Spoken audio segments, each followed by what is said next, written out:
November सुरू झाला आणि कडाक्याची थंडी पडायला सुरुवात। अशा या हिवाळ्यात शरीराचे मेटाबॉलिझम मंदावते, त्यामुळे वजन वाढण्याची शक्यताही असते।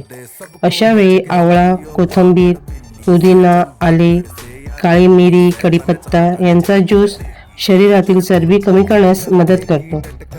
आवळा देतो व्हिटॅमिन सी आणि आले आणि काळी मिरी वाढवतात शरीरातील ऊब आणि पचनशक्ती।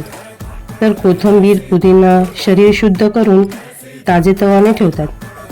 कढीपत्ता यकृत शुद्ध करतो आणि फॅट बर्निंग प्रक्रियेला वेगवान करतो।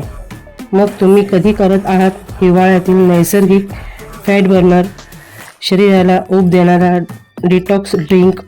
मला कमेंटमध्ये नक्की सांगा। हे ड्रिंक तुम्ही व्यायाम करण्याच्या आधी सकाळी उपाशीपोटी देखील पिऊ शकता। अशाच रेसिपीसाठी रेसिपी बाय मनीषाला नक्की फॉलो करा, लाईक करा, शेअर करा आणि ही व्हिडिओ सेव्ह करा।